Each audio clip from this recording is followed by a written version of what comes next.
गत वैशाख 12 गते गएको यस महाभूकम्प र त्यसका साथै 29 गतेको एउटा ठुलो पराकम्पन जसले नेपालमा ठुलो क्षति भएको हामी सबैलाई अवगत छौँ।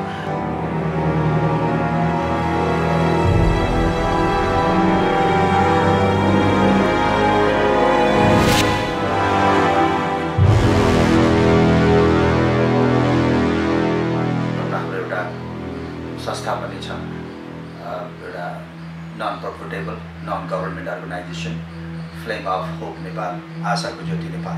भूकम्प गएको पर्सिपल्टबाट हामीले जब बाहिर निस्किएपछि सर्वप्रथम म काठमाडौँको टुडीखेल, त्यसै गरी धरारा जहाँ भत्किएको छ, धेरै ठुलो क्षति भएको छ। तत्काल त्यहाँ आवश्यकता थियो कि पानी र तत्काल ड्राई फुडहरू खाने र एउटा बस्ने ठाउँको स्थिति थियो, त्यस्तो थियो र त्यसलाई हामीले अवलोकन गऱ्यौँ। मेरो लगायत मेरो साथीभाइहरूसँगै गएर हेऱ्यौँ। त्यसपछि सक्दो प्रयास गऱ्यौँ हामीले आफूले हुन सक्छ कि अथवा अरूबाट मगाएर हुन्छ कि त्यहाँ हामीले तत्काल पानी र बिस्कुट चाउचाउ तत्कालको एउटा फुडको व्यवस्था गऱ्यौँ र त्यसको लगत्तै भोलिपल्टबाट हामीले सुरुवात गरेका हौँ।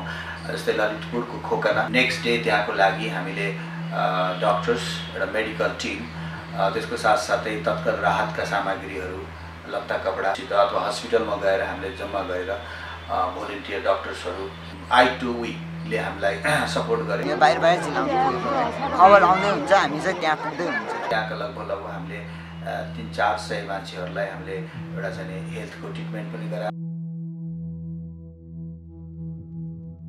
This is our 4th campaign in Deopur, Kavre, and we have a medical team and food and clothes distributing right here.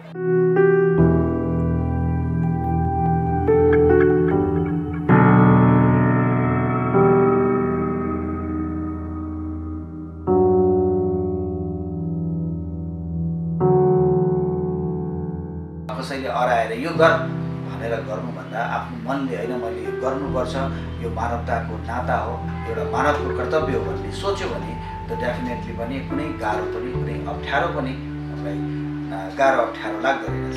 कसैलाको ठुलो कि अहिले ठुलो भगवानको त्यति हो अहिले काम यो दरबारको त सबैले घर बनाएर ठुलो भाग भन्दा त यस्तो नाच भन्छ।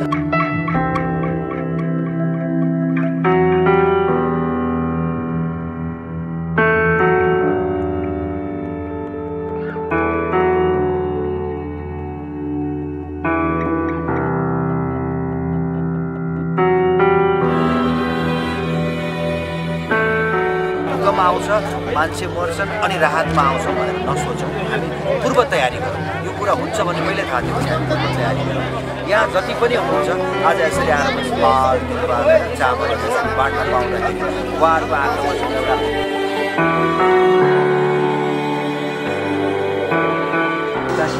I have come here today to help with this health camp.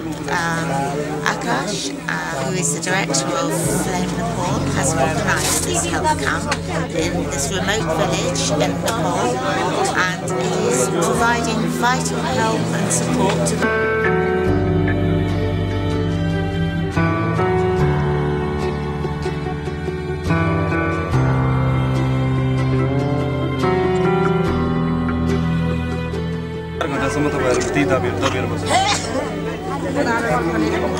कोदालोले खाना निकाल्यो। तपाईको हस्बेन्ड कहाँ हुनुहुन्छ? श्रीमान आज उता मम्मी पनि मम्मीको काममा जान्छ। तपाईको श्रीमानको मम्मी पनि बित्नु भयो? मेरो चाहिँ मम्मी। तपाईको मम्मी पनि बित्नु भयो? मम्मी छोरी। हामीसँग पाल छ, हामीसँग अरू पनि खाद्यान्नहरू छ हैन। अनि त्योमा तपाईँ त अवश्य आउन सक्नुहुन्न हैन। तपाईले कोही मान्छेलाई भनिदिनु होला। तपाईको नामबाट तपाईको नाम के भन्नुभयो? सङ्गीता हैन। तपाईले भनिदिनु होला, हामी तपाईको घरसम्म पुर्याइदिन्छौँ है। हामीले यहाँ राहत बाँडिरहेछौँ। यो राहत बाँड्ने कार्यक्रममा मलाई साथ दिनुभएको छ मेरो आशाको ज्योति Nepal, flame of hope Nepal एउटा सोसाइटी छ, हाम्रो एउटा संस्था छ। त्यो संस्थाको अन्तर्गतबाट मलाई धेरै साथीहरूले सहयोग गर्नुभएको छ। युएसबाट सनी सगरमाथाले सहयोग गर्नुभएको छ। त्यसै गरी Nepal association of northern California उहाँहरूले सहयोग गर्नुभएको छ। I2We उहाँहरूले हामीलाई भोलन्टियर सर्भिस सहयोग गर्नुभएको छ। त्यसको साथै आइब्रो प्लस INC क्यालिफोर्निया उहाँहरूले पनि हामीलाई सहयोग गर्नुभएको छ। र दाउनेदेवी गाविस र जमुनिया गाविसले पनि केही साथीहरूले पनि सहयोग गर्नुभएको छ, केही राहत पठाउनु भएको छ। त्यो सम्पूर्ण कुरालाई लिएर आएर हामीले डिस्ट्रिब्युट गरेका छौँ र जतिले पनि हामीलाई साथ दिनुभयो सम्पूर्णलाई यो फ्लेम अफ होप नेपाल, आशाको ज्योति नेपालबाट म धन्यवाद दिन चाहन्छु। यो यस्तो भइपरिआएको बेलामा एउटा मानवताको नाताले पनि हामी जो काम गर्नुपर्ने हो त्यो काम गरिरहेछौँ र सम्पूर्णले हामीलाई साथ दिइरहनु भएको छ। त्यसको लागि सम्पूर्णलाई म धन्यवाद दिन चाहन्छु। Thank you so much.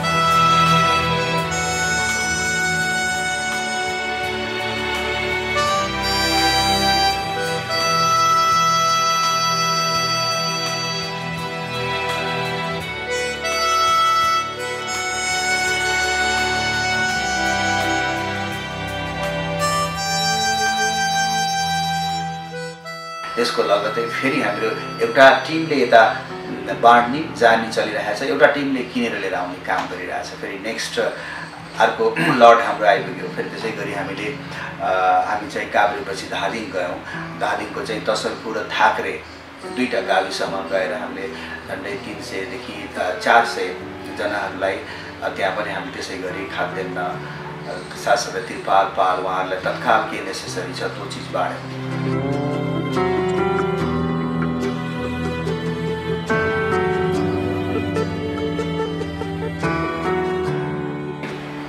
90 सालमा गएको भूकम्पमा पर्दाखेरि अरूलाई बचाउँदै हिँडे। आज मेरो छोराछोरी कोही घरमा छैन, हामी बुढाबुढी छौँ। 96 वर्षका 94 वर्षको श्रीमती, 96 वर्षको श्रीमान। उहाँहरूले भन्नुहुन्थ्यो हामी अहिलेको बेलामा कोही छैन, वृद्ध भएपछि यस्तो हुँदो रहेछ। अनि धेरै किसिमका उहाँहरूको जुन भनाइ सुन्दाखेरि मन बोल्ने एउटा एकदम पीडा थियो त्यतिखेर र अझै पनि छ यो पीडाहरू। स्थानीयहरूको स्थिति यस्तो छ कि भएको रासन पनि भत्किएर पुरिएको छ, माटो मिसिएको छ। त्यसले गर्दा उहाँहरूलाई रासनको खाद्यान्नको पनि त्यत्तिकै जरुरी छ भने त्यसको साथसाथै त्रिपाल अहिले चाहिएको भने किन पानी पर्दैछ। यो ठाउँमा त असिना पनि परेको रहेछ हिजो राति। त्यो बेलामा अब कहाँ जाने त? घरभित्र छिरौँ, भत्किएर आधा भएर बसेर छिर्न सक्दैन। कसैको रहेको घर पनि चिरा परेको छ, मान्छेभित्र पर्छ र अहिले हामीले पनि झन्डै अहिले 5,500 किलो हामीले चामल यहाँ उतार्यौँ। त्यसै गरी नुन, सोयाबिनहरू र त्यसको साथसाथै त्रिपालहरू उतार्यौँ। हामीले धेरै ठाउँमा भइसक्यो, जस्तै काभ्रे, प्लान्चोक, ललितपुर, भक्तपुर हैन। त्यसै गरी अहिले धादिङमा आइपुग्यौँ। भोलि हामी लमजुङ पुग्दैछौँ। त्यसपछि फेरि हामी सिन्धुपाल्चोक पुग्दैछौँ।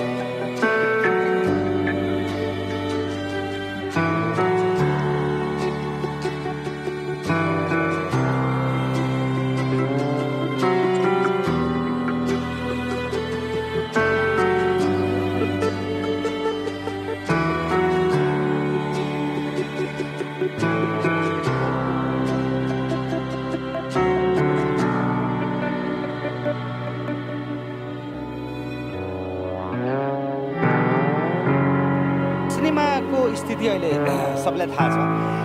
फिल्म सिनेमा भनेको कुरा के हो भने सबै कुरा पुगेपछि मनोरञ्जन लिन जाने हो।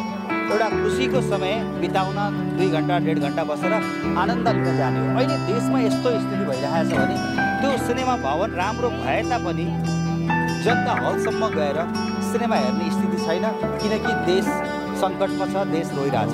हामी भनेको हाम्रो राज्य, हाम्रो राष्ट्र, हाम्रो देशलाई, हाम्रो जनतालाई, हाम्रो साथी आमा दाजुभाइ दिदीबहिनीलाई यति आवश्यकता र यति खाँचो छ हामी सबैको साथको।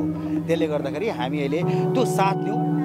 जसले जहाँबाट जे सक्छ उद्धार गर्नुहोस्, साथ दिनुहोस् र भोलि सबै कुरा फेरि त्यसपछि राज्यले नि फलो गरिरहेछ। राज्यले नगरेको होइन, गरिरहेछ। गर्दा गर्दा नि कति सिस्टम गर्न सकेको छैन, राज्यले पुर्याउन सकिरहेको छैन भने तत्काल जसलाई आवश्यकता छ त्यहाँ हामीले पुर्याउँ। दर्शकलाई एउटा खाने घाँस छैन, बस्ने बास छैन, लगाउने एउटा कपडा छैन भने यस्तो स्थितिमा सिनेमा बनाएर रिलिज गर्नुभन्दा पनि उहाँहरूलाई सहयोग गर्नु बेटर हो जस्तो लाग्छ अहिलेको बेलामा मलाई। Thank you.